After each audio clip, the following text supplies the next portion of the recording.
All right. Hold on. Let me see what he did here. So I think, Okay. what did he do? I think he made you the host. So you able to, yeah, he made you the host. So you Made me able the to host. change. Yeah. So let me see. So you control the panels. Let's look on the YouTube and see if it's up there. Man, Mm, I got a VPN issue with my YouTube. I can't even access it on my phone. yeah, I'm gonna see right now. Yeah, they put a All hit out right. on you from the Astral Yeah, command. man. Yeah, you live now, Heavy. bro.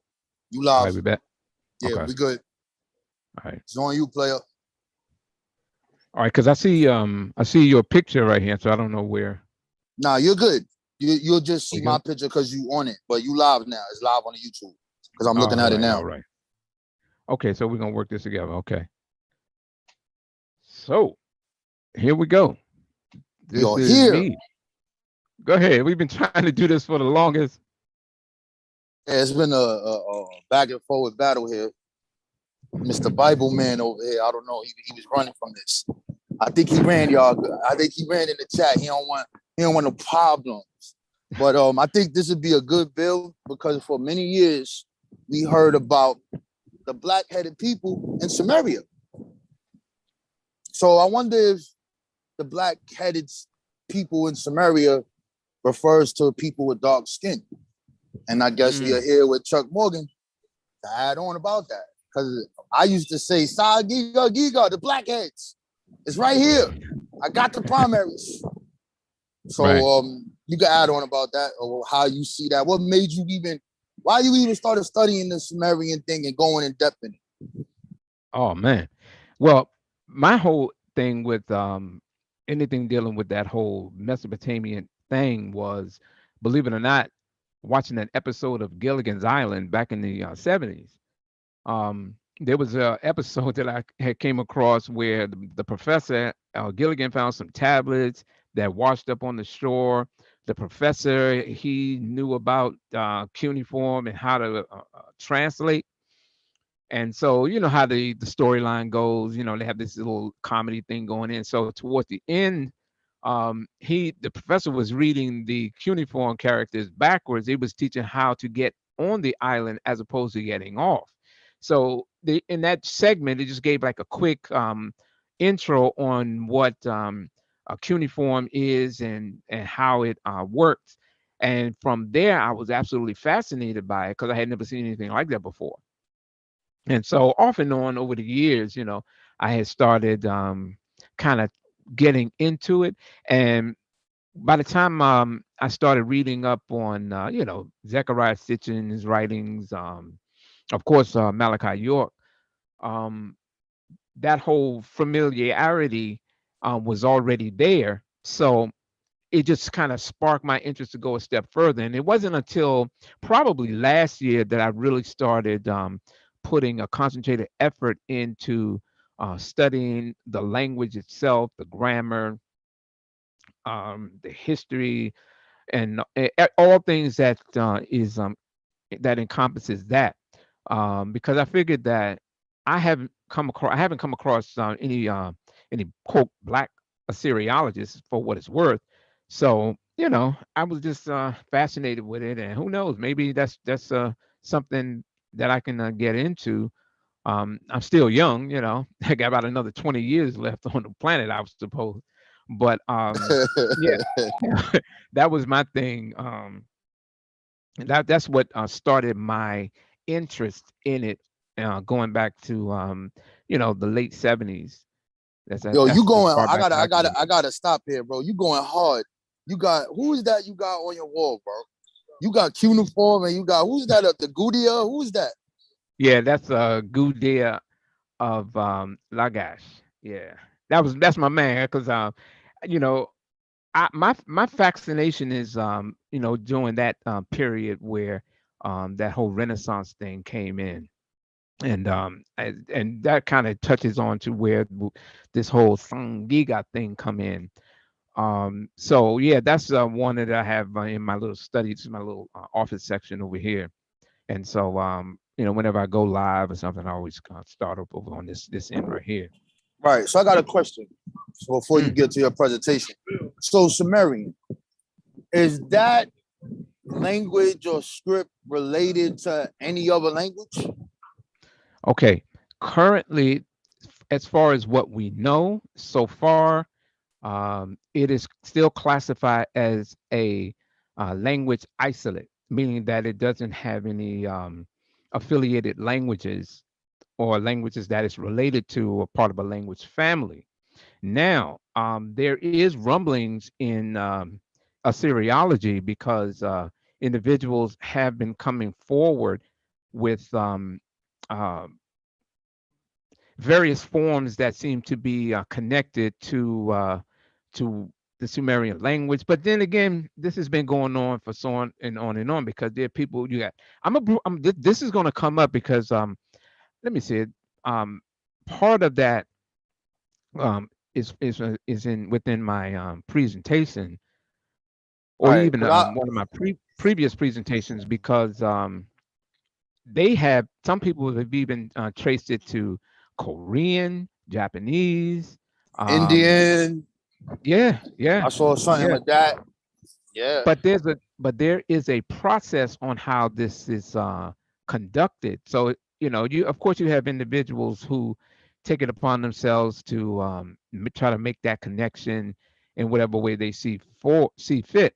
But you know, bringing that body of work before specific individuals who are um, more familiar with it because okay, so after 160 years of Assyriology, in 2022 it still remains a language isolate and nothing has changed that. So you know, the last presented theory on it, if you go to the CDLI, which is the Cuneiform Digital Library Initiative, they had an individual named Alexei Kassayan in December 2014, and he presented his theories on it, and ultimately, you know, it was rejected.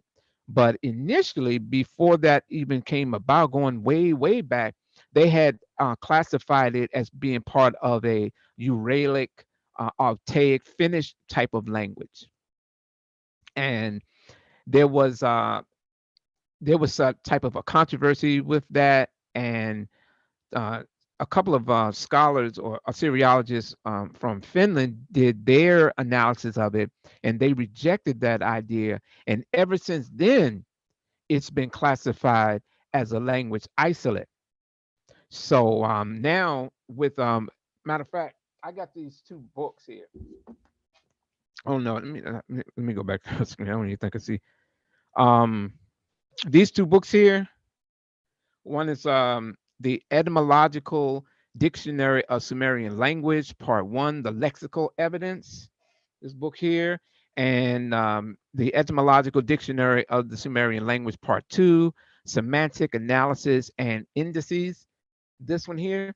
Who wrote These that two one? right here are what's current as far as presenting and the argument that Sumerian is related to um, the Uralic Finnish languages, and that's what's about the current thing that's happening right now under Simo, a Syriologist named Simo Parpola, and a couple of people that I know. They're also dealing with that in the language of Kartvelian.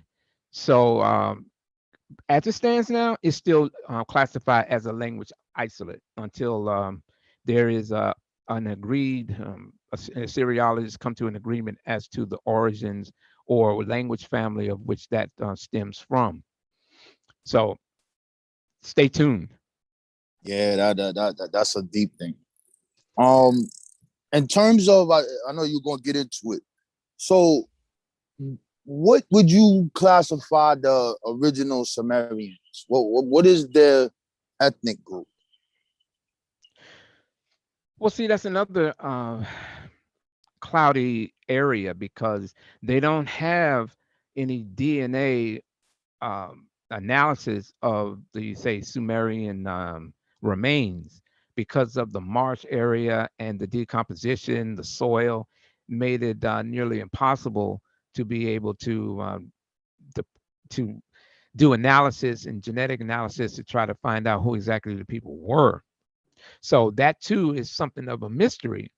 Now, there's a number of groups that are trying to lay claim to it. Of course, you have, I think we did in my presentation a couple of years ago, where they were linking the oldest uh, DNA that they were able to find of the people who live in that Yeah, marsh area Marsh down in southern Arabs. That's Iraq. what they said, right? They linked, huh?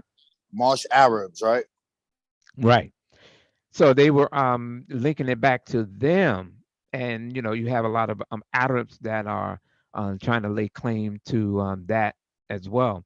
And then, of course, with some of the new studies of the Sumerian people, the Sangiga, as migrating down into the marsh from somewhere, they have been tracing it to different, based on pottery and other items that are ancient in that region. They're trying to link it to different parts further up near the Anatolia, some near the Caucasus. So it's a little thing going on, and of course you also now have to put into the equation the Harappians, which are people of, I guess you could say, Indus Valley civilization. So there's some guys that I know in some groups, and they have books out as well, trying to link Tamil, um, in basically in Indus Valley languages with that of Sumerian. So basically, you can find, I guess, cognizant with pretty much any language, depending on how you apply it. But it all is still in the stage of discovery, and there's more studies that's being conducted on this, because now everybody's trying to lay claim to the Sumerians. Right. So what do you call the Ubad period? And those people with the reptilian figures, are those Sumerians? No, that's a whole other group. That's going back to the Ubayds. They predated the Sumerians, and that right there kind of puts this whole mystery into a new category, because the implication is, for most people, when they talk about the Sumerian records and then various literature that they left, and depending on who's articulating it, they're putting out a narrative as if the Sumerians just popped up out of nowhere, and some type, because they was dealing with they were, some of their scribes were writing about mystical things and um, stuff that we would interpret today as otherworldly, interplanetary, if you will, even though they only knew about 5 planets. um, when people such as Zechariah Sitchin got a hold of it and they start taking it into new territories, they've been taking a lot of the writings, and it's become more of something as where they're writing about the origin of humanity and existence, and it's supposed to have started with them. And now that we know that there were people who were occupying that area of southern Iraq, Mesopotamia, um, these people called Sumerians, or Shumeru, from by the Akkadians, they migrated from somewhere, and that's part of that whole archaeological um, uh, debate that's taking place now in various circles on where exactly did they migrate from. Right. So the standard of what is that, bro? As those Sumerians, who is these funny looking white people with lapis See, lazuli on their nipples and funny see real? now Who is that's these people, man? Who's these people, that man? yeah, that's where we're gonna have to get into the presentation. So all of that's gonna come up as we work our way down. And let me share my screen, and we know we're gonna All get this right. thing going. It's on Mr. Chuck. He's going in. Oh yeah. All right. So let me share my screen. Wow.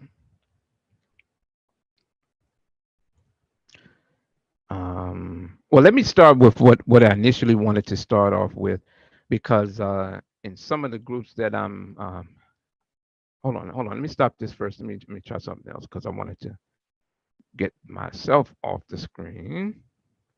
So I'll stop sharing the video, and now we can share the screen. All right.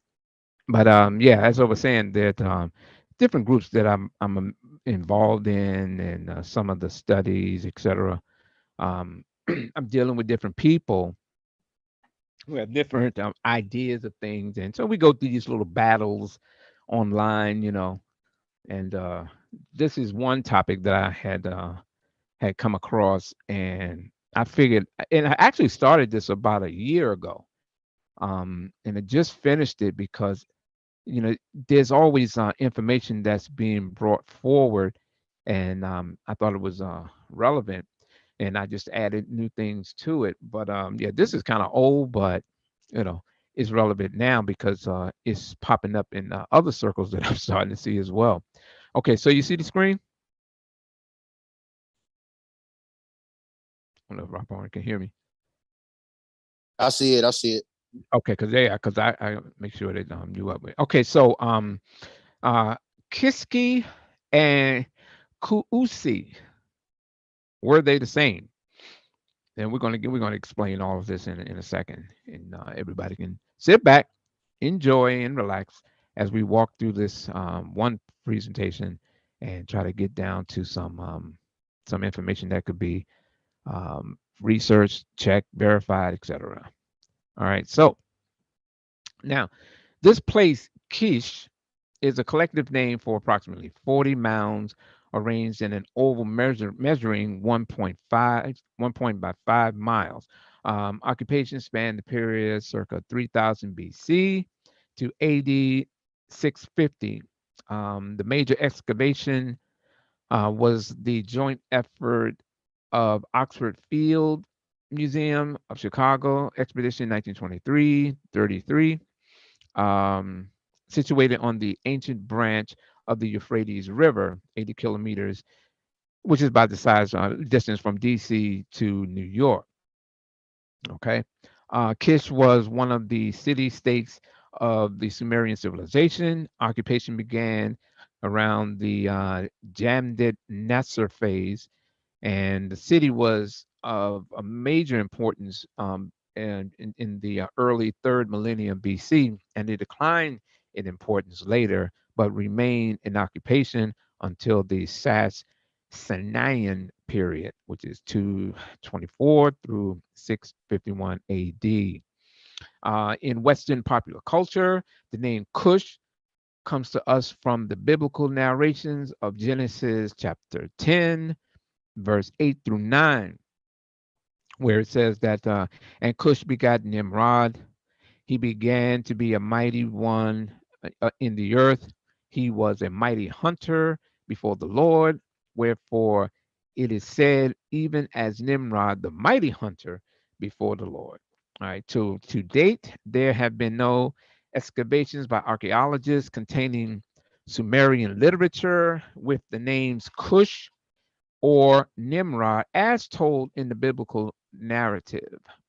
Now, there's a few theories on this topic, and recently, as I was mentioning, that I came across on one website where its authors will agree that the names Cush and Nimrod are not mentioned in the biblical text. However, they theorized that based on the Sumerian kings list, two individuals fits the biblical characters Cush and Nimrod, and they were Meshkian Gesher and Imikar. And if you go to the Sumerian kings list, lines 95 through one of them, you have this a breakdown of Meshkian Gesher, who was the son of Utu and became Lord and King. And he ruled for 324 years. Meshkian Gesher entered the sea and disappeared. In Makar, son of Meshkian Gesher, the king of Uruk, who built Uruk. Now, that theory Wow. becomes It problematic. said Utu. That's Bantu. Utu is Bantu. Those are the Bantu people. Interesting, because what the, that's good because that's part of what I was going into. Not necessarily of it being anything other than it being a son of one of the deities. So the theory becomes problematic for no other reason. Meshkian Gesher was an eponymous king in the king's list. He's mentioned as the son of the deity Utu, which is a son, and as well as the priest in the temple of Inanna. So You he go, said I that don't he want to reigned. cut you. Can you Go go ahead. in of how long those kings supposedly ruled? Well, see, that's the thing. You know, the time span is rejected universally in Assyriology, and these are just long periods that defy just the same way that the ancient Egyptians, you find it that there was a period they were reigning for hundreds of years, and you know none of that stuff has been verified. And as a matter of fact, Right. I It's pulled some of that. 430,000 years, bro. Yeah, I know. But I did go further into that, and it's going to come up as well later on. And so what I was trying to do was in discussing it with those individuals and showing that how Mesh Kiang Gesher's name is not found in any additional Sumerian text. And that's important because anyone that is as significant as he is in the Sumerian kings list, outside of that, you don't find any historical records mentioning him whatsoever. And that hypothetical lifespan being 324 years, of course, no one has lived 324 years, of course. Certainly, with the thousands of cones, cylinder seals, and clay tablets deciphered, his name should be found by now. Unfortunately, he's missing in all the known Sumerian epics and administrative texts, thus, his existence as a historical figure is in doubt. And likewise with his son in Makar, um, he is also regarded as being the son of the sun, and Utu in the Sumerian epic. A matter of fact, this text here is another good text in Mekar, the Lord of Arata, according to Assyriologists. Unfortunately, both archaeological and historical studies have not been able to provide evidence of whether he too was a living figure. But part one end of this particular text here, you'll find the story of the Tower of Babel, the confusion of the tongues. So maybe we can pull that up later on. Now, great men in the past that has advocated a Kish and Kush connection being one and the same was, for example, the late great historian and author Renoko Rashidi, who wrote in his book the following: um, the early predominance of the Lower Mesopotamian city the Sumerians called Kish, one of their most ancient, may be another bond between the Sumerians and the Nile Valley. The Sumerians, Kush, is apparently only a modification of the Nilotic Kush, and thus reflects an unsevered connection between the two territories. That's the Kushite origins of Sumer and Elam by Minoko Rashidi, page 218. There's a small group of individuals still holding his position. Unfortunately, it lacks substantive support. While researching the name Kush from a Sumerian standpoint, I've discovered this is me. I've discovered some impactful information. There are only so many possible sounds and combinations of sounds humans can make. And since each language uses only a small fraction of these, we tend to make words in foreign languages sound more like words in our own than they would be.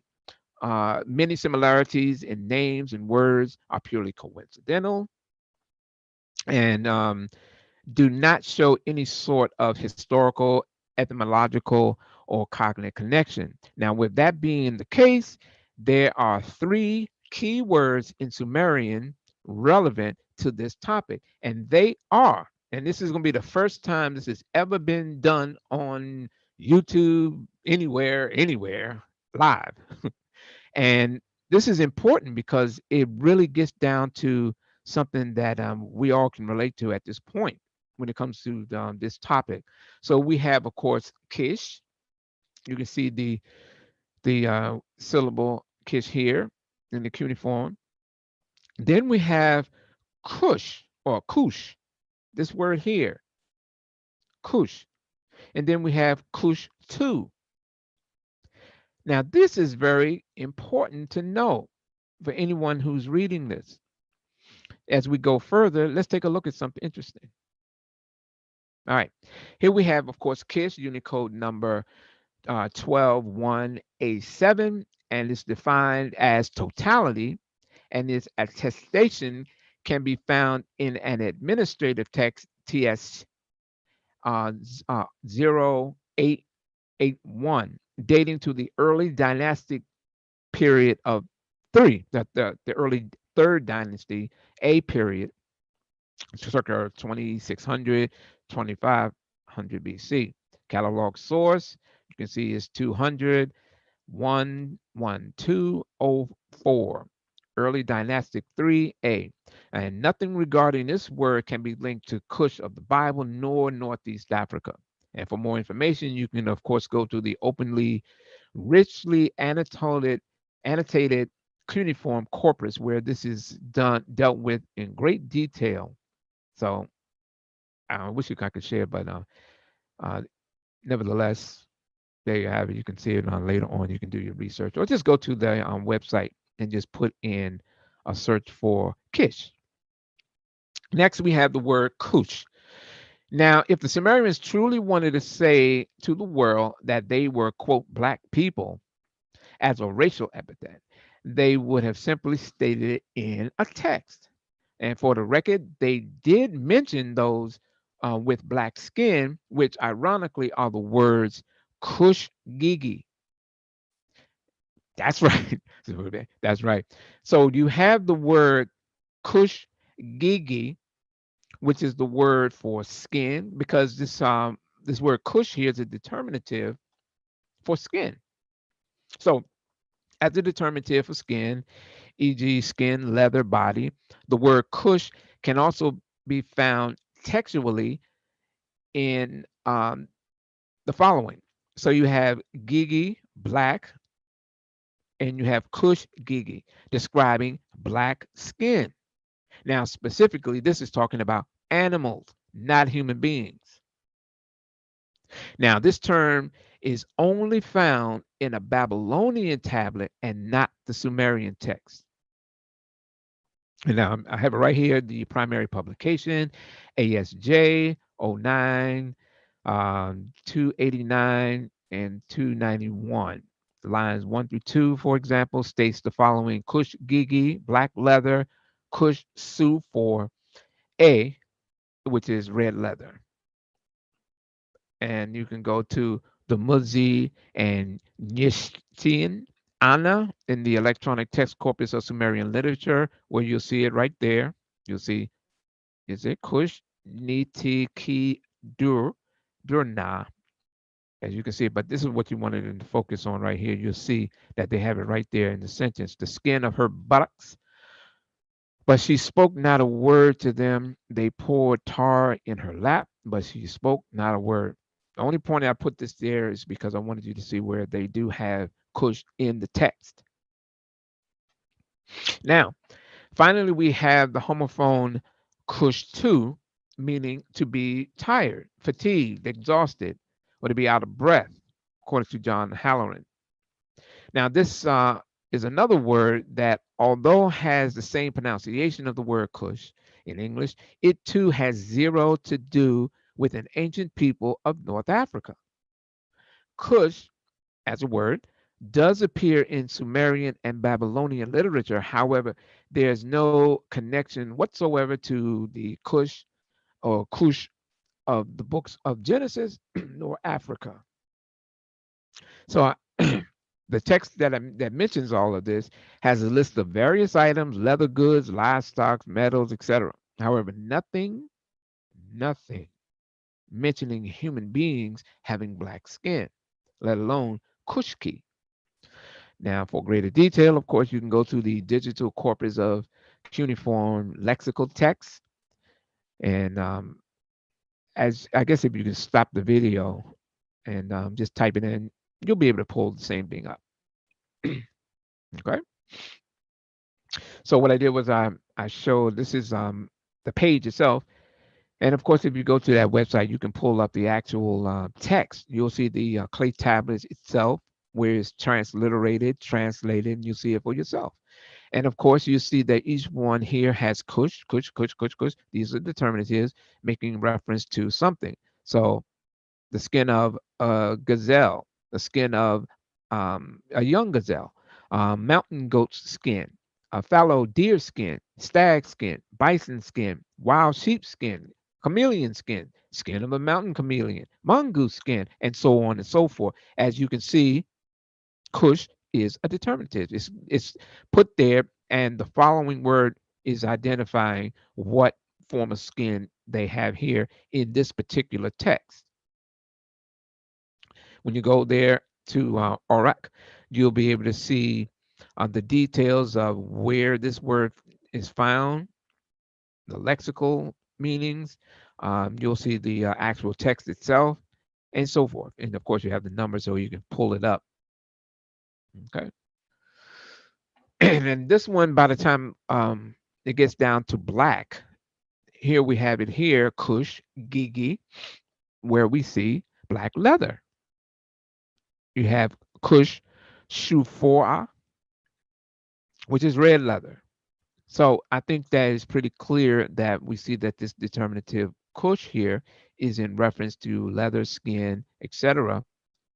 And this again is not talking about black people. So when we are looking at this word Kush, it just is not the same word that we'll find in popular culture now, where we're talking about the Kushites and the people of Kush. This is a whole separate thing. If they were talking about them, then of course it would have been mentioned. Okay. Let me ask you a question, Chuck. What is the Yeah. Sumerian word for human beings? The closest term that they have for a human being or people in general is unsangiga. Gotcha. Unsangiga. And the there meaning people, that's coming much later during the time of the Babylonians. Okay, so the biblical Kush should not be mistaken for the historical Kushite civilizations of North Africa, with its capitals in what is now northern Sudan. Kish, known today as Tel Al Hawar, um, central Iraq, on the other hand, sits on the banks of the Euphrates River, not the Nile River. Any similarities in names or words in this case are purely coincidental and do not show any sort of historical etymological connection. Of course, this is a map of from the National Geographic pointing this out. If they get over here, it's just not the same. Now, one of the strongest proponents of the Kish Kush position is found in, of course, the literature of the cult leader Dwight Malachi York. In one of his publications, The Black Book, Chapter 1, number 2, page 200, he makes the question: is Kish the same as Kush or Kush of the Bible, Genesis 19 and 6? Yes. And you will also find Kush in the Bible long before Kush of Noah's time, Genesis 2:13. Taseti, Kish, became Kush in the Bible, Genesis 2:13, 10:26. Malachi York, the Black Book, chapter 1, so on forth. He demonstrated, as this was demonstrated earlier, now that we know that we can find the words Kush in Sumerian, they're just not linked to a particular ethnic group. It's just not. And there's no reference to the people during the time of the Sumerians that we would find in reference to, say, something biblical or of North Africa. Yeah, just so I make So sure I didn't miss it. yeah, So you said Kush is a determinative. It's a determinative for what? skin. Okay, got you. See, So because see yeah, I now get I'm it. I gonna just wanted to make sure that so you can pound on that. So when it oh talk, you copy put that. the you put the gazelles there, you put the leathers there.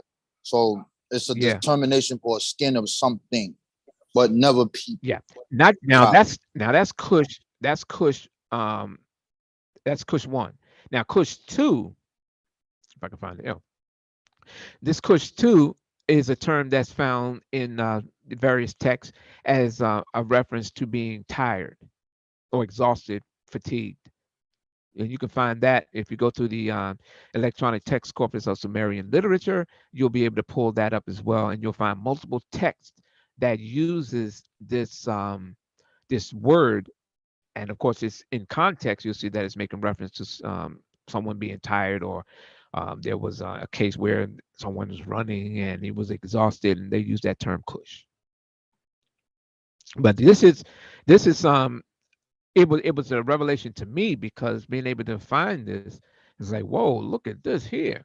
And now we know it's out there now. So we see that you can't link Kish to Kush because they're not the same.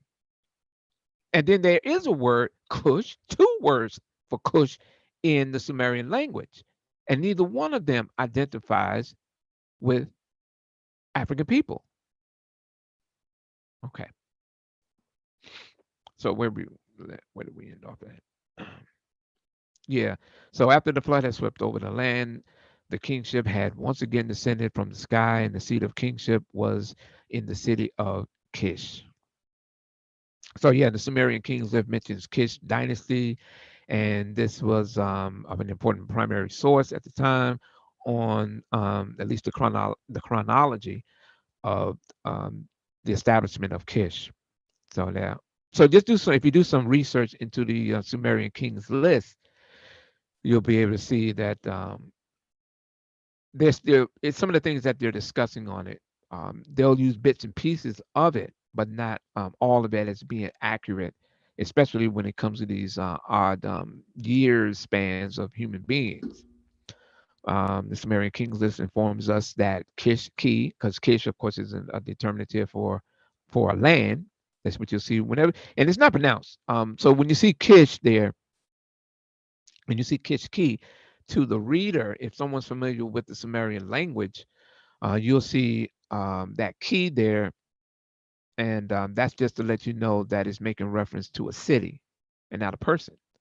So you have Kishki was the first dynasty to rule, was the first city that was to rule after flooding that's mentioned in the Sumerian Kings list. Okay, so the Sumerian Kings list also states that the last ruler of the first dynasty, Lugal Kitun, of Anug or Uruk was overthrown by the Urum king Mesh-Anipada, bringing about the dynasty of Urumqi, or what we call Or. Urumqi, Or.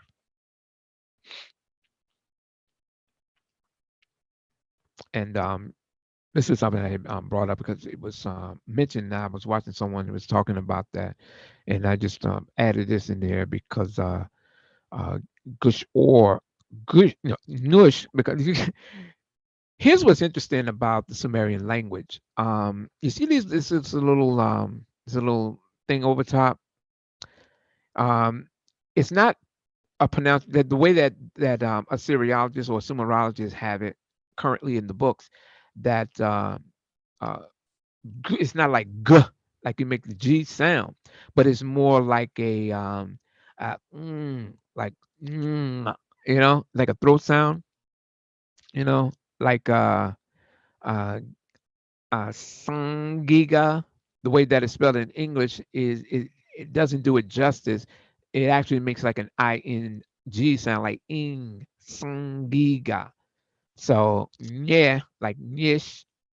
It's like Nushore. And this little configuration over top of the S, which is it makes the SH sound. So You have it here. So this would be like in normalized as Nish or, and it appears as the first king of Kish, who reigned 1,200 years. Nishor doesn't appear in the early dynastic inscription. His existence, like that of many other kings in the earlier parts of the Sumerian kings, is deemed a fantasy, which dates to the time of Shulgi, and that will be around the time of the third dynasty, which came after the Akkadians and the rule of Gudea. I'm sorry, yeah, Gutians, not Gudea, the rule of Gutians. And of course, you can find this in the publication, The Sumerian Kings List, and the early history of Mesopotamia, Diani Marchesi. All right. So, the duration of the first dynasty of Kish, 24 1,510 years, as provided by the Sumerian Kings List, is generally held as a purely mythical account without any historical reliability. However, a careful examination of the Sumerian Kings List, most complete version in the Waddle of the Well Blundell Prism, Ashmolean Museum in Oxford, um, it not only allows us to reconstruct the text itself by completing lost parts by some other recently published versions in of the Sumerian Kings List. Also, we get some further insight into the meteorological systems used by its authors in the Sumerian Kings List. Now, according to a new interpretation of the text, the first dynasty of Kish ruled only for approximately 310 instead of 24,510 years, covering a period of time as plausible by nature as fitting well into the generally accepted modern chronology calculations. Furthermore, the extraordinary group of clay prisms as a category of its own is suggested to have served for educating scribers at the Adubdar, a tafel house or school, sorry. Thus, the Sumerian king list seems to represent a late compilation of earlier sources from the beginning on a still vivid historical tradition. Now, in my research, I have found no substantive evidence linking Kish of southern Mesopotamia with that of the people known as Cash of the Kushites of North Africa.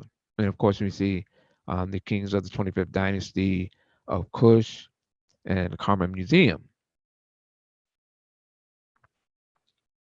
The Kish dynasty of Sumer was one of the ancient Mesopotamian cities located east of Babylon in what is now southern Iraq. This dynasty ended when its last king of the first dynasty, Aga, was defeated circa 2660 by Gilgamesh, king of the first dynasty of Uruk. So you have Yep. Akkad up here, Sumer, and you see all of these little city states. Each one had an independent ruler.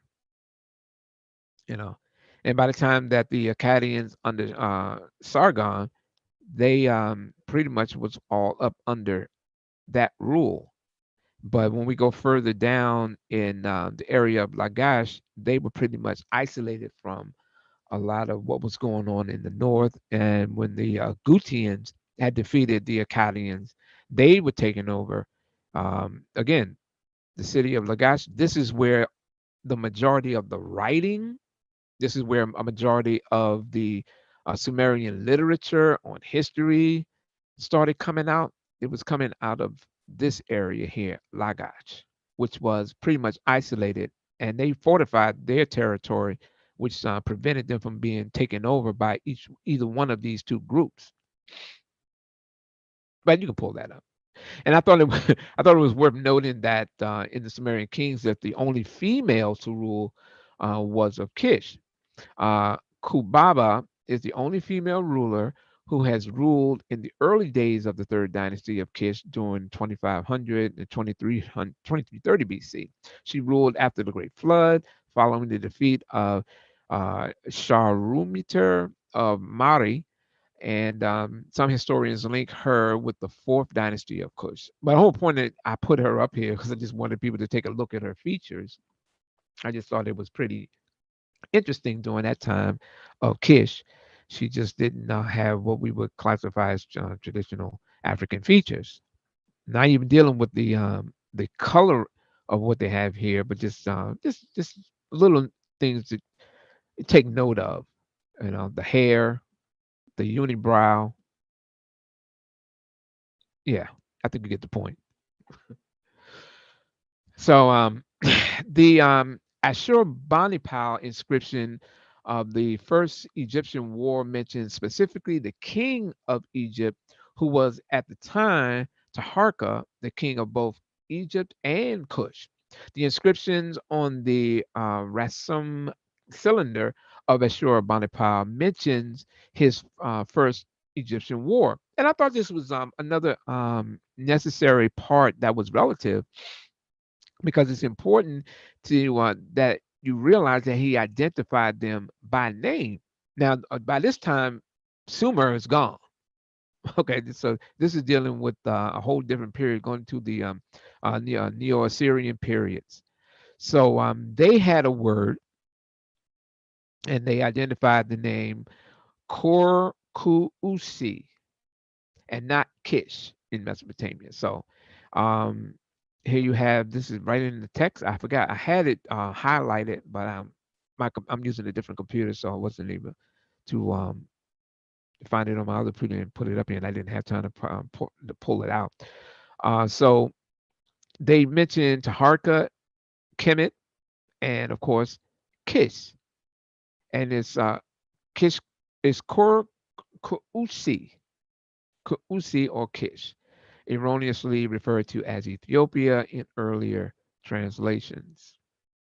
And here we have it from the cylinder A, column I, lines 51, column 11, lines 59, where it talks about in my first expedition to Makan, I went Tirhaka, king of Egypt and Ethiopia, of whom Esher Hadan, king of Assyria, the father, my begetter, his overthrow had accomplished and had taken possession of Egypt.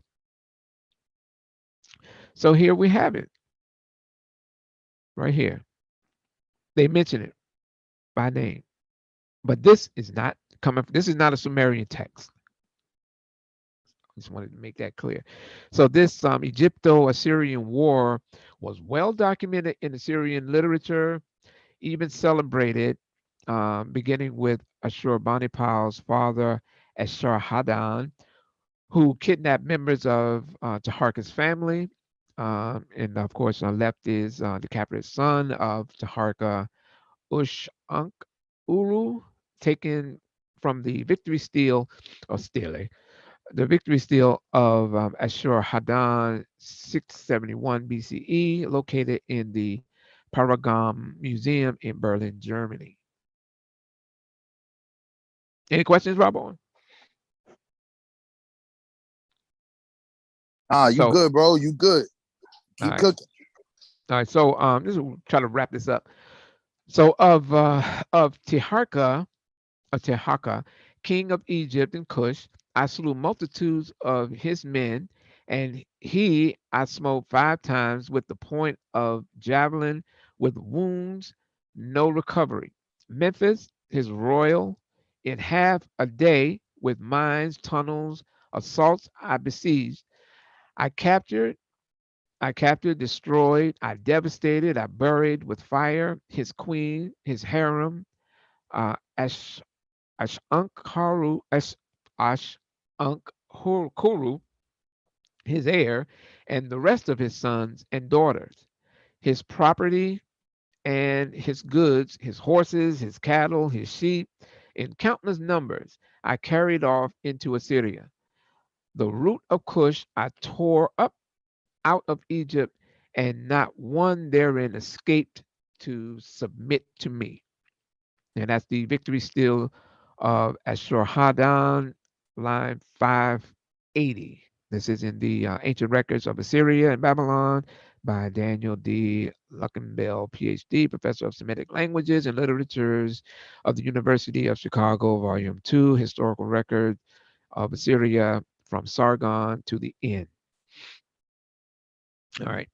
And so, the same way that they have documented their interactions, the relationship between the rulers of Egypt, likewise, there should be some documented evidence of the Sumerian interaction with the Kishites or the Kushites, or at times occupied. And to date, their documentation is wanting. And that's the end of this. There you go. Um, now, how do I get back?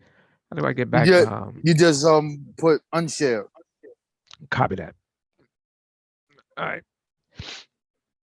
So, Right. what I wanted to do with that, I just wanted to just give my Am I stop sharing? Yeah, it's off. It's off. Okay. See, I just wanted to, you know, from my research, this is what I've been able to discover. And I should have put this in the opening. I am not an Assyriologist. I am not a Sumerologist. I am a person who is very enthusiastic with Mesopotamian history and language. And at various times, there are some topics that might come up that I see um, in some of the various chats on Facebook, Instagram, etc., Twitter. And, from my studies, I think that I'm qualified enough to, at least offer some type of, you know, insight. And I just try to share it. And Garfield was nice enough to let me kind of bring this out on the topic of Kish and Kush, and the discovery that I was able to come up with there being actually two words. Um, the name itself, Kush, but again, none of it identifies with the people of North Africa or the Bible. Um, Now, this is my Sumerian language teacher had made a point that as a level one student, don't think that you're going to go out there and start debating seasoned Assyriologists or Sumerologists on the finer points of the Sumerian language. Um, and I take that to heart because that's not what I'm here trying to do. What I'm doing is just in my own research, I'm just sharing to the public what I was able to discover. And of course, people have alternative views. And I like to investigate, analyze, and even scrutinize uh, different viewpoints on that. So I was just presenting this part because I thought it was significant. And it pretty much, if as far as I'm concerned, it pretty much puts an end to that whole idea of the two being the same. So Nice, that part nice. So is you that said is this is there. you said this is part one. What's part two about? Well, initially that's what it was, but as because because other people were coming into this thing, and I think that there's a term that people use like blackheads or um, the peoples that they are identifying as Sumerians, and because they use the term black there that we see in earlier translations, people are running away thinking that they're saying that the Sumerians they call themselves black people, even though that's not what it's talking about. In fact, I always made a kind of a joke of it, with saying that, well, so they singled out the head but not the body, you know, or hair, because I think some people had said, well, it meant black hair when there's a separate word that identified hair. So let's go try to go to it. Let me pull that up as well. This is another PowerPoint that actually I did this recently, but it was it was part of another PowerPoint that I have yet to put out that I'm just kind of keeping off on hold for right now. But Right. this one, And while you find huh? that, what do you think about that author, Hermel Bernstein? I think his name is Yeah, what Hermel. about Yeah, he writes a book about the Black Sumerians, the him? Black Yeah, Hebrews, and he's yeah, real fixated on that. It means the yeah, yeah. I read it. I read it. I asked him a question, and yeah, I don't take that book to be anything significant to the argument. I see it more as um, I don't want to say pseudo. I just say that he's running with a narrative that's clearly not reflected in the history for a number of reasons. Um, I took some negative feedback by individuals who kind of I guess look up to him, and because I guess they took exception to my critique of him, and in particular a statement he made claiming that the hat that's worn on the head of Gudea was actually a representation of an afro. And I thought that was one of the silliest things I had ever heard when it came to Mesopotamian anything. He's saying that this guy's wearing a hat, but that instead of wearing an afro, he's wearing a hat that's supposed to represent an afro. So anyway, I felt that that's this is something I figured we can go into. And I think that I was watching brother Reggie, who was making a point on Sonetta's show, where he was saying that he was in a museum, and the individuals that he was giving a tour with or for or something like that, and they had a head of uh, Gudea, and because it was black, for some strange reason, they assumed that that meant black person, irregardless of the other factors behind it.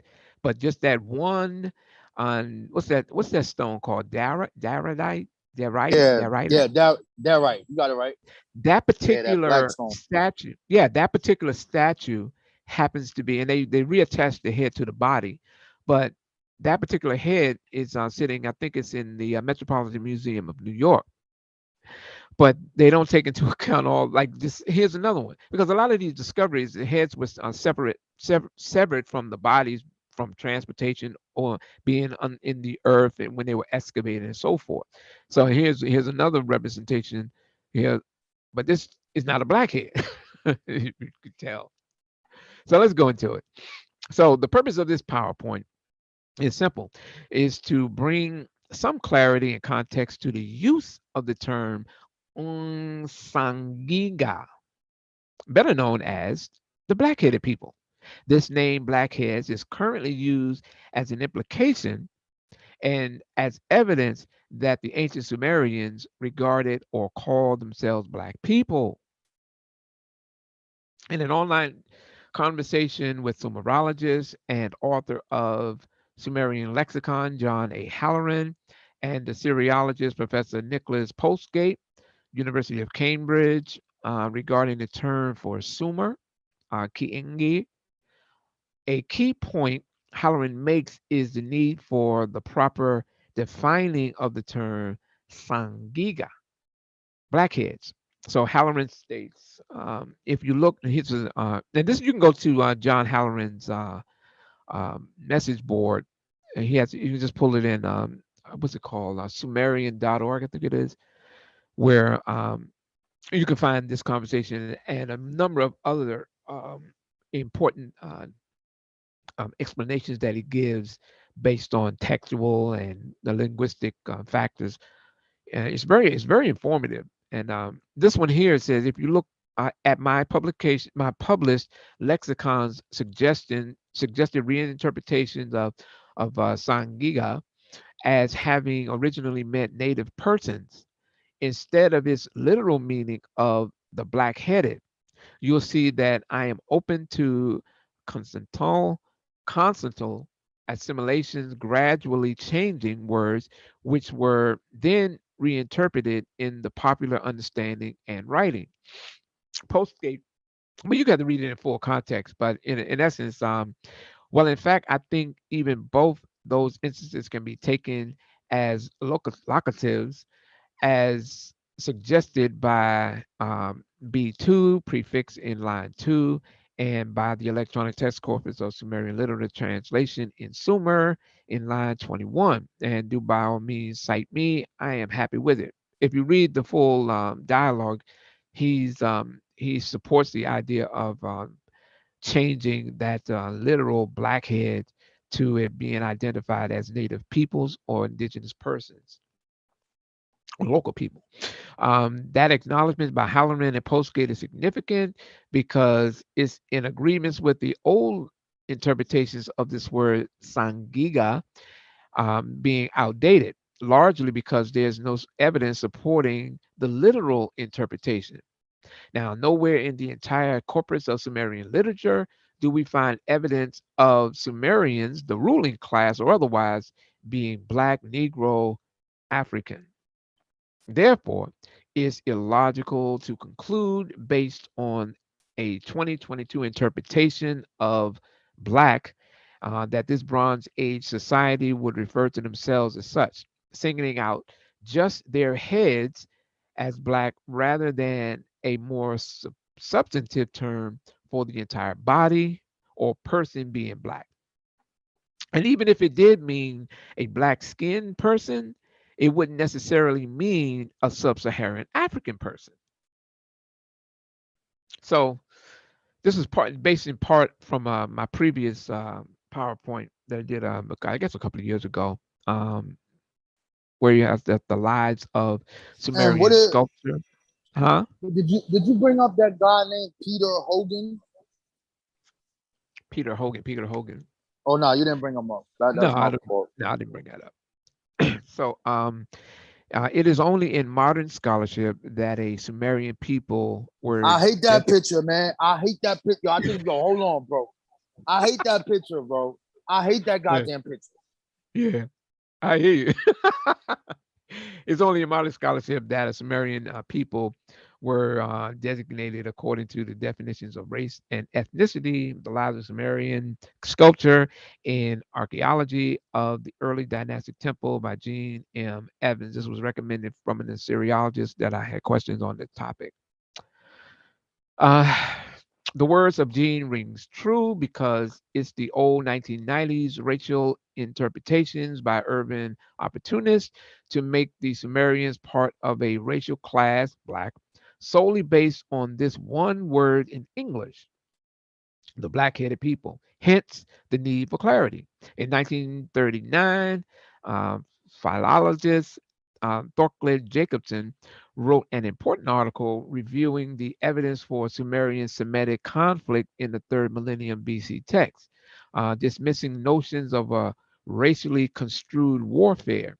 He concluded that ancient conflicts instead were based on political and territorial factors and not race. There was a virtual unanimity about what had shaped early Mesopotamian history. It was race. Sumerians fighting Semites. Races differed in physique and in character. So cranial measurements, shapes of noses, and even bearded or beardless were matters of the moment. It was not until 1937 or 1938 that in Chicago I found, rather to my surprise, that it was no such evidence, and so presumably no such racial conflict. And of course, you can find that in Civilizations of the Ancient Near East, searching for Sumer and Akkad. Some have speculated that the term Sangiga, black-headed, was in reference to the hair on the head, an old and disregarded assumption. It's misleading because hair on the head would be sikipa, sikipa, as we read below, where you see in the Father Enlil, the fate that you have decreed cannot be explained as for my hairstyle of lordship and the diadem with which I was crowned. And this is the limit for Sumer and Orum. You can find that at the Electronic Text Corpus of Sumerian Literature. You can read the whole text in full. So I just Is pointed that out that is that a picture of a Sumerian? this here would be classified as a Sumerian. Yes. And you can see the Wait. We gotta go slow here. We gotta go slow. That comes okay. from the standard of yeah. That is one of the depictions in the Standard of Ur. So the people that is depicted in the standard of are those the representations of the Sumerians? That is, there are some depictions of the Sumerians themselves, the ruling class, and then there's also on the other side you have the war scene. So you have Oh, the royal scene, you have the war scene. I think we have to pull up the Standard of Ur because if you go through it in detail, you'll see that it celebrates aristocracy, it celebrates conquest, um, yeah. agriculture. I think we gotta pull up the standard of I need people to understand what this Yeah, is. yeah, So that's if these are important. the indigenous people making a representation of themselves, we have a problem here, Houston. We have a Indeed, problem. We have a problem, indeed. Mr. Bantu, man. Yeah. So yeah. So anyway, so in reference to this word sikipa nam anishi nenush, ugh, that's sugh right here. It's in making reference to the hairstyle and that one who is being crowned. So that's the only significance that I pointed out because I wanted to give people an idea that if they were talking about Blackhead, it's not talking about the hair specifically because there's a term that's used that identifies hair. And there's very few depictions of the Sumerians with hair. Usually, the ruling class have shaved heads. So they So got the unibrow too, right? yeah, that is a very significant illustration in their art, and it was significant to them, and it was so significant that they wrote about it and they likened it into its being a part of the features of the gods. So Anthony Davis is a Sumerian. No, we don't. I don't know what his genetic background is, nor is Al B. Shore. So we have what's interesting to note when discussing the Sumerian people and language, when it came to humanity, the Akkadians offered a window into the way the Sumerians saw humanity, although they didn't define it. The expression Samakakida, an Akkadian word, is a poetic term referring to mankind as a totality created by the gods and kept in safe pastures by the kings. The literal meaning likewise poses a problem because the reference to black hair is without any parallel in Akkadian. You can refer to the Assyrian Dictionary, Oriental Institute, University of Chicago, page 76. And I put this up here because I wanted people to get a better feel of it. So you have the old Babylonian font here, and you see Sangig 6, Sang and Gig. And then you have the Neo-Assyrian font, of course, because over the years, and see, it's so vast that you would have to stop and break down every little thing, because the cuneiform language, the cuneiform writing, was used by so many people and ruling classes. There were innovations to the language. New vocabularies were added, loan words were brought into it by succeeding groups. For the Akkadians, they innovated and started adding more all the way down to about the time of the the Neo-Assyrians, where you can look at one character, one cuneiform character, and find 10 different meanings. Although it looks exactly the same, it could have 10 different meanings. That's why if I'm looking at a text and I want to transliterate it, I have to go to my what do you call it? My notebook, my notebook that has all of the entries in it, so that I'll know. Because if there's a slight variation, you'll see where this little figure, this little configuration right here, you'll see that that was added. Then you look at another one, you don't see it, and then you have a whole different meaning.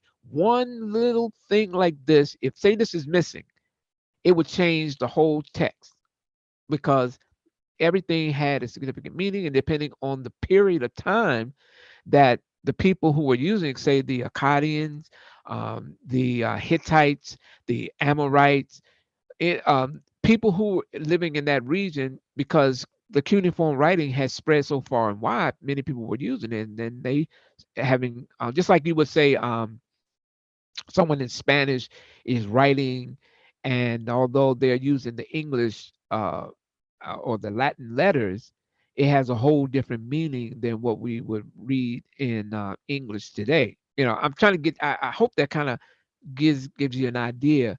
Is that it's the standard form of writing and is universally accepted, but then they over in their societies they have whole different meanings of words and so on.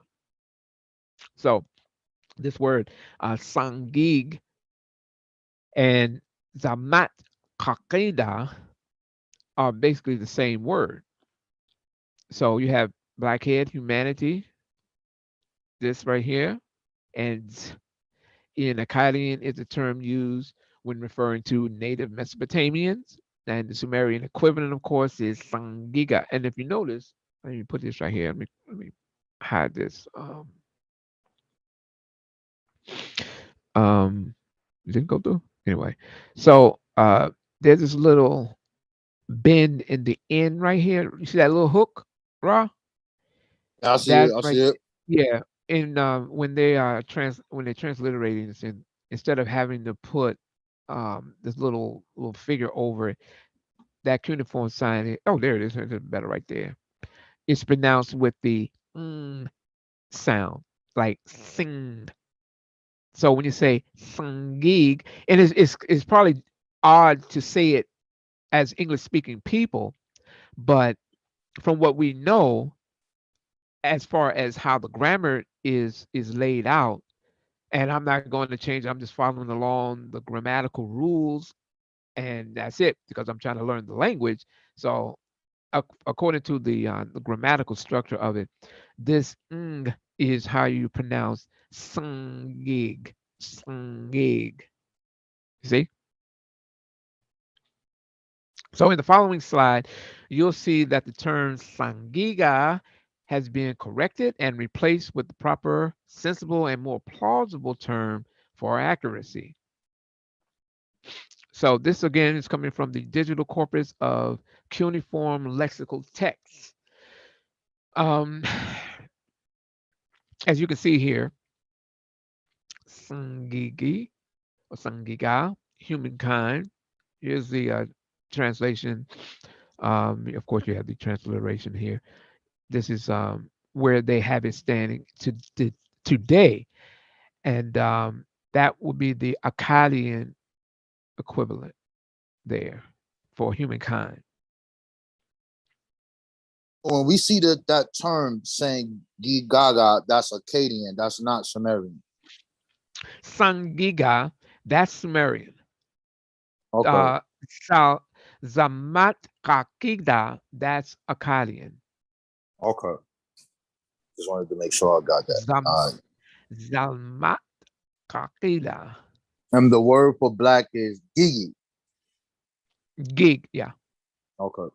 hmm Yeah. And that's the whole thing. They they don't have a racial epithet in that language. We And have the certainly if they racial did. epithet, the standard of Those motherfuckers is not black, bro. Yeah. Yo, I Yeah. mean, like, how do Yeah. you ignore the material culture that the indigenous people left. So they just drew themselves that way because what the brown skin faded off of it. I If don't you can know. pull, if you can pull up the standard of ore, we can go through it, and you can see how the king is the largest figure on the standard of ore, and of course he's wearing the traditional, I forget what it's called, Kyle Kamis. I forget the name of the skirt that they wear. Um, but yeah, you can look at how they depicted themselves, and it's just not in line with what we want it to be. Now, I'm not even going to entertain any conspiracy theories on that. So anyway, now as I put in my other PowerPoint, if they wanted to say that they were black people, then they would have simply put it in the text. So the closest that we have of black anything is Kush Gigi. Kush Gigi. And that was the word that was making reference to black leather, not black people. So if they wanted to apply that to the Sumerians, they refer to that. If they wanted to refer to themselves as such, then they would have done it. And I think that this word black has just been blown completely out of context, completely, especially when it comes to this here. Okay, so yeah, this is what I had early in the other PowerPoint. Yeah, because See, this is significant. right. You see in the on the Zoom where it says chat. See if you can press that link. Zoom on it. Hold on. Let me stop sharing it. You can stop sharing and you can press that Okay, link and then press share screen. hold on. I'm sorry, I haven't dealt with this thing is so long. Give me 1 second. Okay, what am I hitting right now? Oh, where it says chat. Yeah. And you can press that Okay, link and then press share screen. okay, and potential risk to this link. Oh, really? That one Yeah, comes from the all right. yeah. So But we'll give but you see, like I said, I got some filters on this thing. That's you know, all right, so we'll do the basic one. So I'm gonna put this back here. I'm gonna put a wiki yeah. shouldn't do that. Okay. So let me put that back there right now. Yo, this shit is funny. Hey, We nice gotta shoes talk right there. about the I like that hookup you yeah, got. That joint's yeah, nice. Okay. yeah. So I put that one there. Okay. All right. So, okay, that wiki article. Okay. Yeah, that'll be better. Oh, you shouldn't get a It says virus I'm soon. leaving, but yeah, it says that I'm leaving Zoom. You're leaving Zoom? Yeah, that's what it says. Shall I proceed? No, because I don't want to leave Nah, Zoom. yeah, nah, you good. Don't worry about it, man. Don't even. And you know what? Let me pull up. I'll do it like this. Hold on. Let me Let, pull let up. me do it I'm like gonna pull up. this. I'm gonna do it now. Hold Go on. ahead. So you should be able to see my screen. You see my screen? Hold on a second. Hold up. Mm, where you at? Just Okay, yeah, I see it. There it is. Yep, yep. all right. For the people who's watching this is the standard of This is the war panel. I don't know if you want to call these people brown. I don't know what the fuck you want to call these You a people. jerk. I don't know if I don't see no Bantu Africans here. Wait. There's a little. They look a little brown on the bottom. They look a little brown. Maybe the paint came off, man. So what is going on in this thing? Yeah. I mean, people are, they're entitled to their viewpoints. I mean, I've gotten comfortable over the years in not having to go and, fight people and all this kind of stuff. So, I give people, their space and they want to, roll with it. Well, that's No, your that's thing. cool. But what's going on this panel? Who is the top? Who's the middle? And who's on the Mhm. bottom? Yeah, if you go through that wiki article, it should give you some details on specific individuals that's mentioned in the standard of ore. Mosaic scenes. Yo, I don't know African, man. Them ain't no fucking Africans, man. Man, They ain't no Africans, man. All right, it nah. says this is the lyrics, the people who make music. Let's Mhm. go down. The lower register shows 4 wagons, each carrying a driver and a warrior carrying either spear or axe. The wagons are depicted in a considerable detail. So we see that here. So that's the bottom. Any event, I just wanted people to see these people, bro. This shit look crazy, bro. I don't understand. How is this? How is this? We getting real close up on you, man. I want this to stick in your brain. We getting close up on you, man. We getting close up on you, man. These are Sumerians. I don't Yeah, see no. Where's the blackhead? Which one of these are the yeah, black-headed people? yeah, yeah. I'm And confused, Chuck. and you know that's significant because even in the artistic depictions, there other than say a captive like we saw with the guy with the black hair, you don't find blackheads. You don't find them. So even the name is misappropriated. It's just the literal interpretations that people had made over the years in the early centuries. And it wasn't until they started to really get into it and then use the Akkadian language to get further insight into it. Because remember, we have to go through what we know about the Sumerian language. We have to go by way of the bilingual dictionary that the Sumerian Akkadians have, and how they base it, and how words are in the Akkadian language that they borrowed from Sumer. So it's how we're able to get a better working knowledge of the Sumerian language itself. But since we're on that topic, let me share a screen. This is from my previous PowerPoint, which I kind of updated. Is it showing now?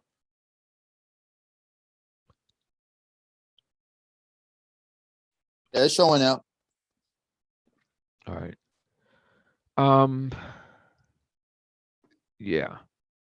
So we can go back as far as just looking at say just look here's just I mean I don't want to fall into the category of lookership, but if we were to take the depictions and their artistic expression of what they look like or events of the day, which would be equivalent to taking pictures, we're going to have to take it based on their eyes. And here we have the monument that best shows the ruler as a hunter in the famous lion hunt steal from Uruk.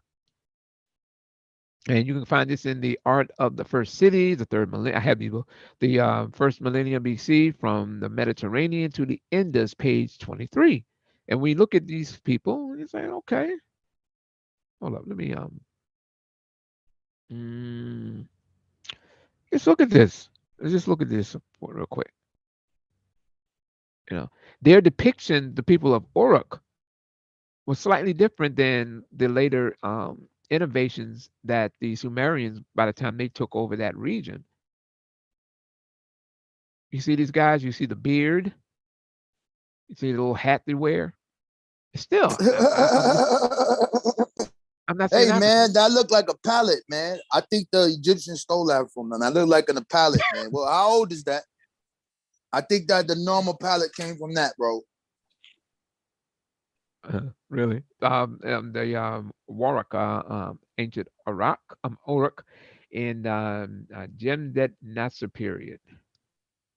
And you can, of course, find this at the Iraqi Museum in Baghdad. Um, you can look at artistic artistic expressions in the period of Uruk, and you can pretty much identify it at this point. If you're familiar with this stuff, you can pretty much pinpoint it. Okay, so you look at the hat here because they wore hats, and you can look at the beards. Now this is not a Sumerian, by the way. but this is going back to that period of Jamdet Nasser. Go to another one. In this relief carved alabaster vessel called the Uruk vase, the late Uruk, 3300, 3000 BC, in the Iraqi Museum, all known visual images of the early people of Uruk depicting themselves based on their iconography alone refutes any notions of a pre-Sumerian being black African Negroid. You see?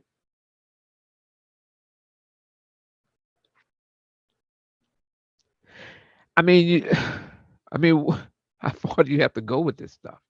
And this was based on I had heard someone talking about this, and they were saying, "Oh, this is it's like because this is like an update to that PowerPoint. In a weak attempt to make the Sumerians a black racial group, some have claimed that the Gabal el Arak knife depicted the Sumerians looking like the people of Kemet. Now, this is false because the estimated time of the dating of the knife, Naqada II period, pre-dynastic Egypt, 3500, 3200 BC, was in Mesopotamia, the late Uruk period. That timeline would predate Sumerian rule. And the backside of the knife handle um, was very recognizable. Is a recognizable depiction for those familiar with Mesopotamian art of the period.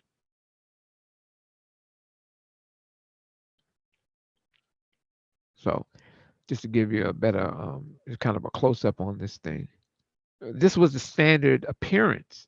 And this is even though they wore what looked like these long robes, you know, the Sumerians in their main periods when they were in total rule in that region, they modified that. So, but this one here is basically another topic. But I just wanted to bring some context to this whole Right. thing. I wanna show you something. I want to tell me what you think about Oh, this. let So me this I'll is share it. something. Okay. Now you good. You good. Yeah. I'm gonna put this up. Did I know you probably looked at this before? It's called the It's a UNESCO Sumerian artwork, and there's a thing in here that I was baffled about. So I'm gonna put this up here. I was baffled about this.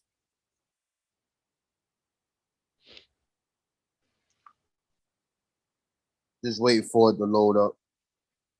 Hmm. You stopped sharing already? Yeah. All right. Damn, it ain't loading up. What the hell is going on? They don't want to. They don't want to show it. No, They no, don't want. give it They time. don't want. They don't want the people to see it. They scared. Give it time, brother.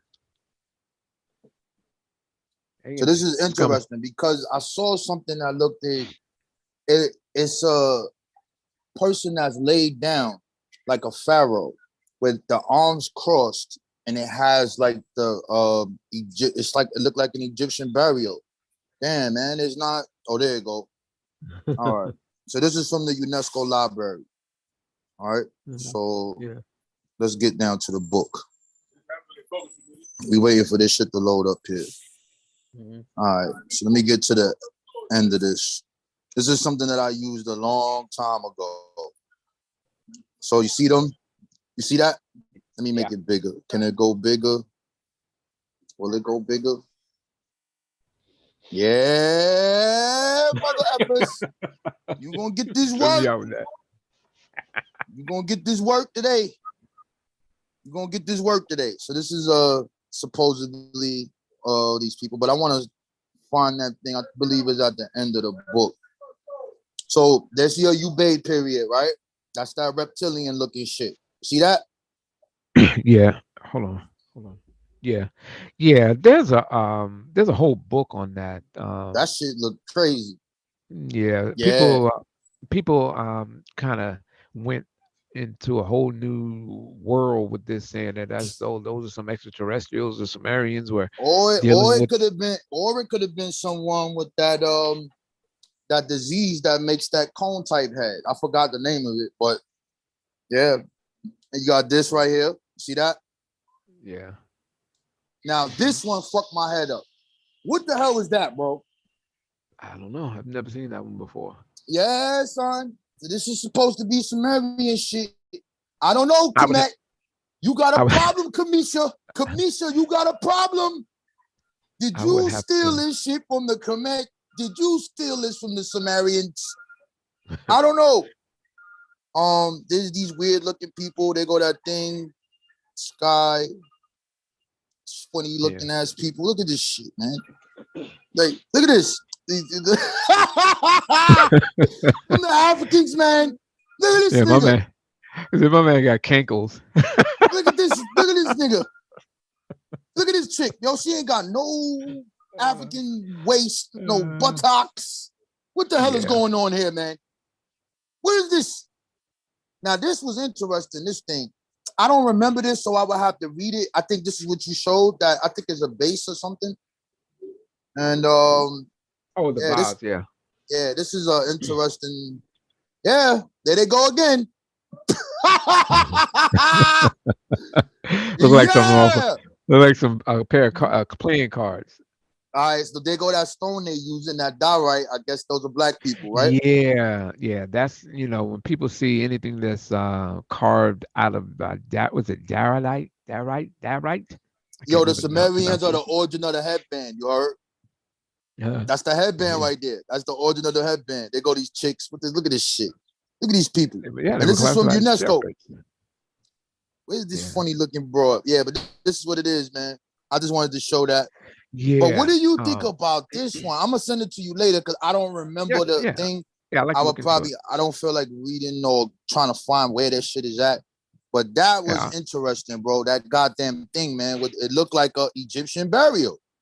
Yeah. Send me That that, and I can put it in a database and yeah, I'm gonna put it in the I'm trace gonna put it trace in the trace its origin. I'm gonna put the link in the chat right here in the back. I'm gonna Okay. put it back Okay. there. So you got it right there. All right, you can finish off. All right. Bet. Where am I now? Um, hold up. But yeah, that's a real good point that you brought up. You know, um, let's see if I can. Am I sharing the screen? No. Hold on. Hold on. Okay, there we are. Okay, so what I was doing was kind of just going over um, visual representations of how they depicted themselves in iconography. Um, like I said, this was from my previous PowerPoint, and we got into the topic of the unibrow and how that's a very significant feature that's in not just in Sumerian art, but also going back to Uruk. And we do find this characteristic and this significant symbol of beauty and piety in people in southern Iraq. And it's just something that you can't just gloss over because when we look at a lot of the different African artistics, um, we don't find this as a prominent feature that they even wrote about and has been linked back to one of their deities. You know, and I just thought that was significant enough to point it out. And the reason I also did that was because this doesn't necessarily guarantee that because they have these blue eye depictions that this is talking about blonde hair or blonde scalped or blue hair, blue eyes because we have nipples that are blue, and of course we see the bull with blue eyes as well. And we know we don't have any blue-eyed bulls, so it all has more of a symbolic meaning and not necessarily speaking of Europeans per se. But I did wanted to point out that we do find this unibrow that you just cannot get away from that is very prominent in those societies in that part of the world. We have to keep that in mind. Yeah. So that's what that was all about. and you can pull it up on YouTube where we just went into it Yeah, in more it's depth. interesting though that both ancient cultures, both Egypt and Sumerian, had a thing for this Lapis Lazuli, yo. And we know Yeah, that that yeah, shit come from Afghanistan, so right. Hmm. there got to be some kind of trade network that's going on. Definitely, definitely. And we know it's not indigenous there. We know it ain't indigenous in Egypt, but when we look, we see these people lapis lazuli'd up. Yeah, that is a Zulu. Yep. Yeah, yep, Yo, they for got sure. that. The Sumerians got that shit on their nipples, bro. They wildin', Hmm. son. They Yeah. wildin' with that shit, bro. I, all I right. don't know what it means. I don't know what it's supposed to mean, but it means something. Hmm. Now, what we have here is just which I can't keep jumping from PowerPoint to PowerPoint, but these are military men amongst the Sumerians, and this is on the war scene as well. So you can look at, I don't know, I always used to joke about it because they look like Mr. Magoo,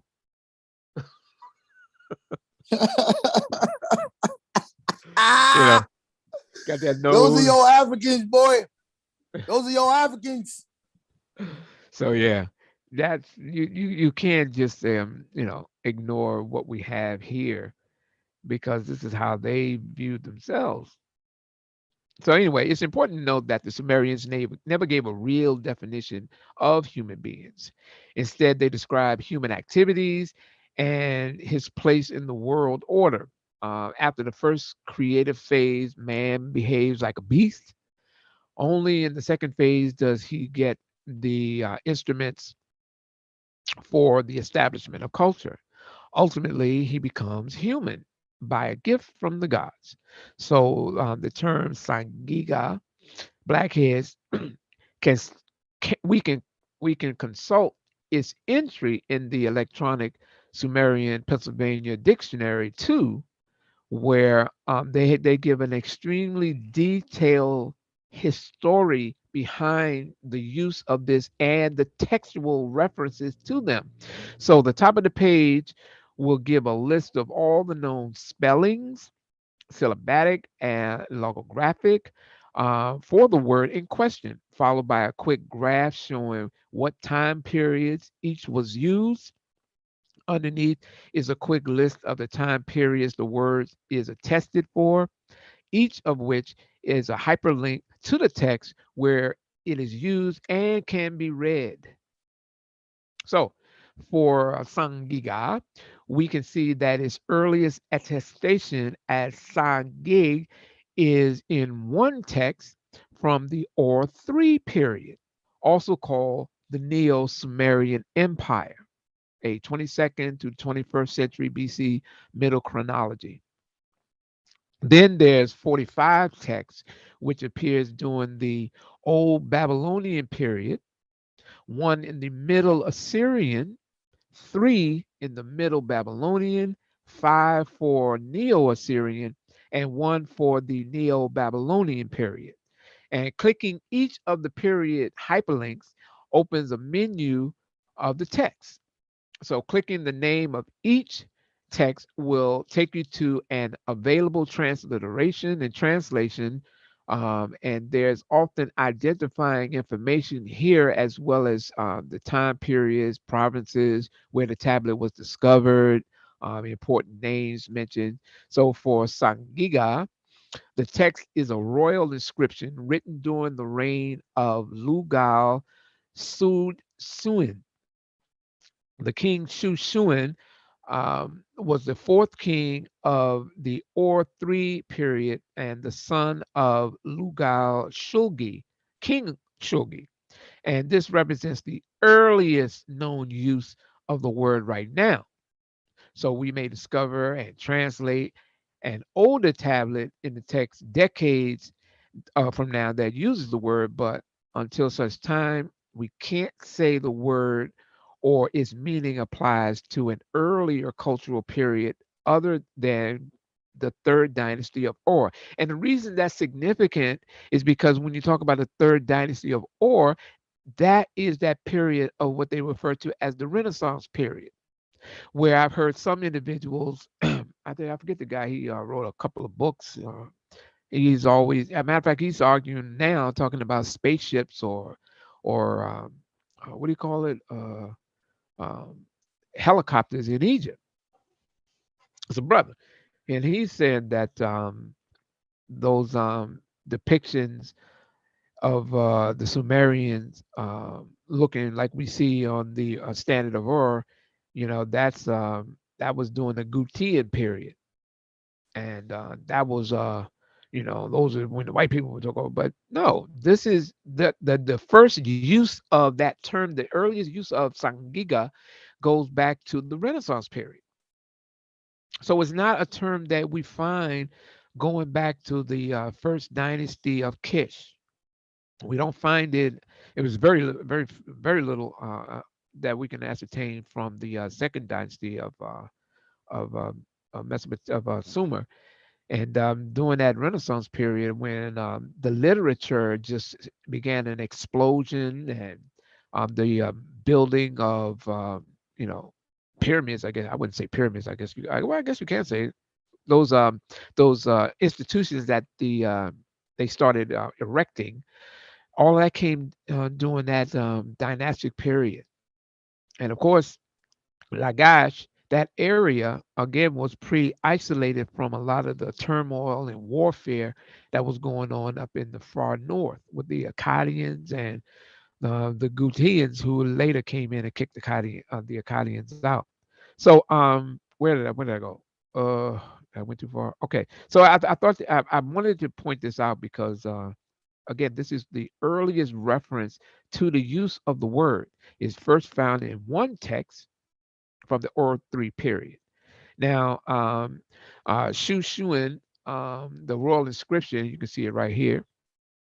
You can go to a book by the Seal Cylinders of Western Asia on page 28, and you can see where Shu Shuan, this is how they are depicted on stones themselves. And of course, well, he has a beard, and he definitely doesn't have. Well, I guess some people say, well, that's just a cartoon illustration. All right, well, whatever.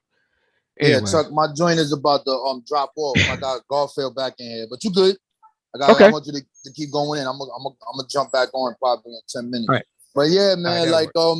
this is I, dope. I ain't letting you back on. Nah, don't run now. Don't run. I know why you really ain't come on here. Don't run. Information don't got no friends. Hey, There's a book that we was looking at, and I'm but before this thing chop off. It's called The Lie Became Great. You heard of that book before? no, Chuck? I haven't. Right. No, So it's I by haven't. this well-renowned archaeologist and museum curator. Oscar, Right. Oscar, yeah. And what was found was shocking and mind-blowing. He basically pulled the curtain on them and they couldn't. He's like, yo, half of these artifacts of Sumerian is fake.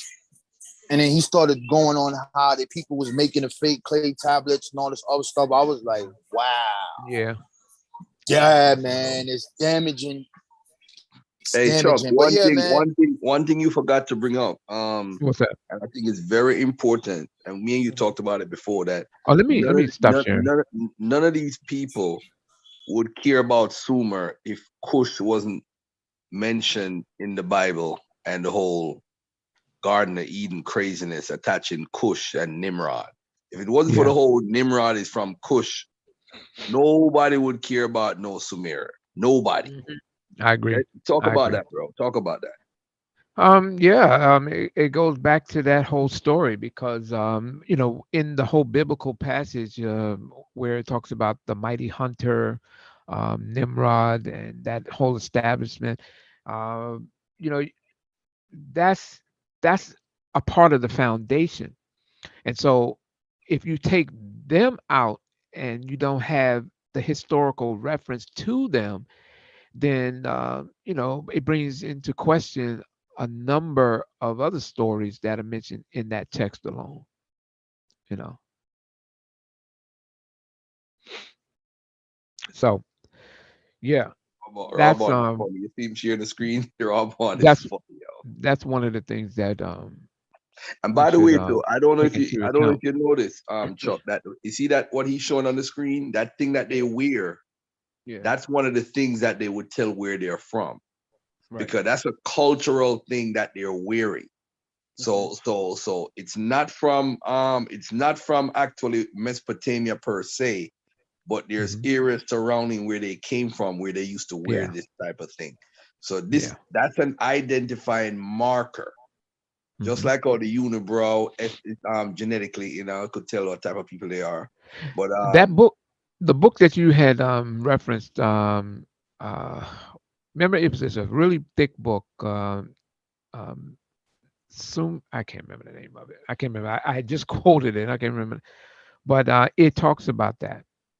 yeah. Um, yeah, it talks about that, and I I thought just that gotta was laugh. pretty I significant. just gotta laugh, y'all. I'm sorry, man. Listen, man. I like to play around, man. But yo, listen, man. After today, I don't want to hear y'all talking about blackheads. And Man, hey, look, and look. I mean, if you want to keep it real, man, just for real. You know, I look, and hey, I wish, this whole Sumerian thing was, like there's a black thing. I just listen. I just like the culture. I like the history of it. But I'm not trying to lay claim to Sumerians. I'm not trying to be a freaking Sumerian. I Hmm. mean, I just like the stuff. But some people take this stuff too far, and now it's like these little arguments that people are having in their little circles is starting to spill over into this region. And that's kind of why I kind of stepped out with it, because it's like, I mean, this is my lane now. you know and I just see this stuff starting to trickle over, and it's like, where you are getting this stuff from? It's just, you just don't have anything to support it. These people's a separate society unto themselves, who did trade with various groups, and particularly groups that they mentioned by name, and one being the Harapians, which are Indus Valley civilization.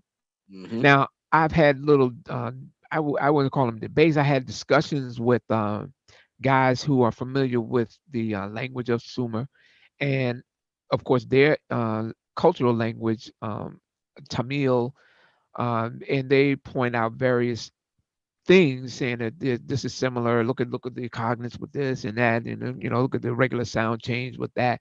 You know that they may have a good argument, and I recommend it. In particular, this one guy, I recommended, why don't you present that to those who are um, seasoned veterans in that school, in that field of study, as opposed to just going on Twitter and putting it out there, or commenting on every page that, oh, we have this in India, and because some people will see that, they're running with it, and now I'm starting to see it pop up in other groups or platforms, where people are now, our kind of way, trying to say that the ancient Sumerians were the people of India.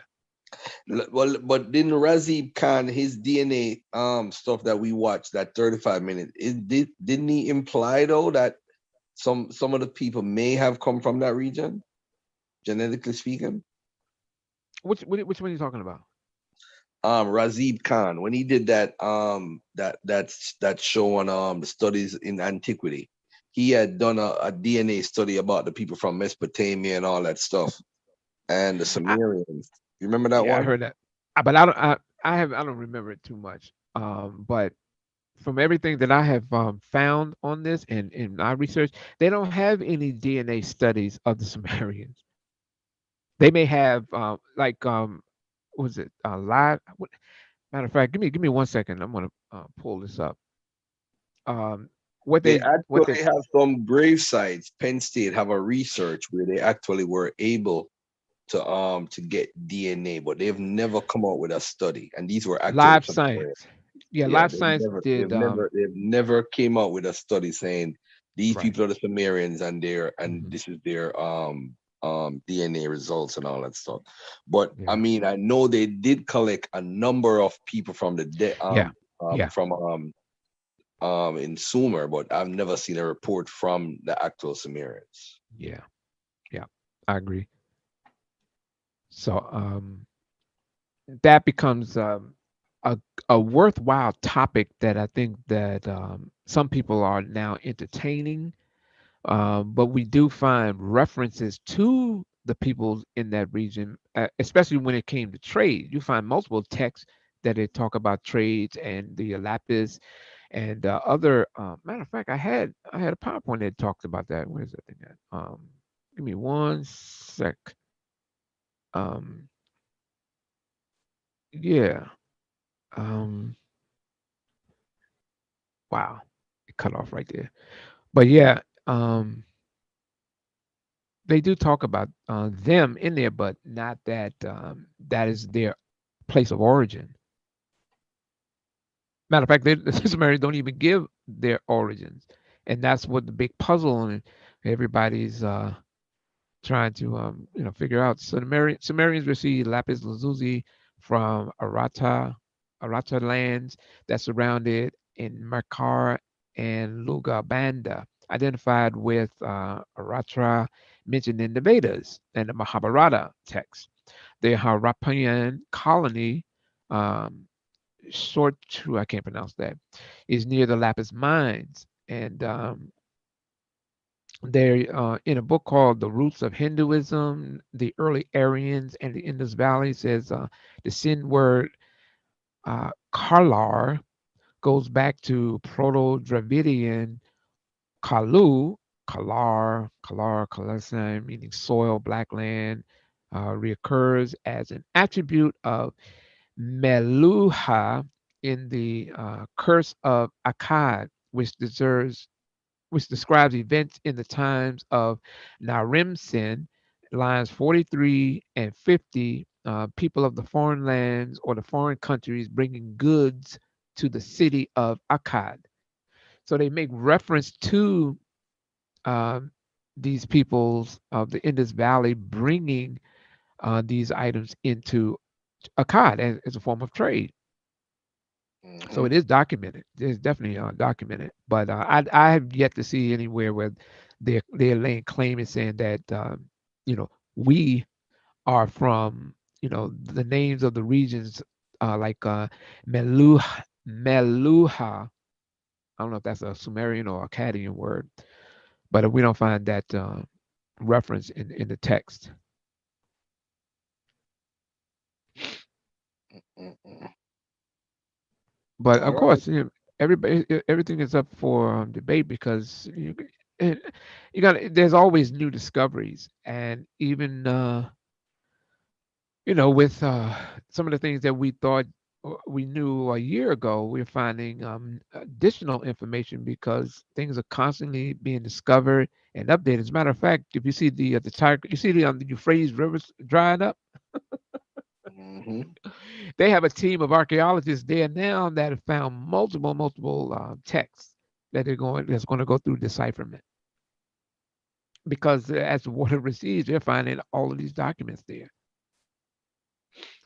So yeah, so that was just my contribution to this argument that I heard in different places online, and this is something that I'm is near and dear to me, and I just wanted to present it. This document is out there now, and in particularly this thing with Kish or Kush, because I was saying that we just don't have Nimrod and Cush mentioned in any Uruk text. Is not mentioned in the Sumerian text. So you know, the only thing that we have in reference to Kish and or Cush is one is totality, one is reference to leather, and another one is being exhausted. None of them identifies with a people in Northeast Africa, Sub-Saharan Africa, or the Bible. So, but I'm always open to you know, I can't new believe two data. hours. 2 hours passed already, bro. I can't even believe that, yo. Me either. Damn. It's 4:20 over here. Hey, Oh man. listen, Garfield, Yes, I sir. truly appreciate you just giving me that opportunity. I just wanted to put it out there so people can take it, analyze it, scrutinize it, or criticize it. And there's plenty of references to it. And they can just go to it and you know work it from there and see what happens. Mhm. All right, bro.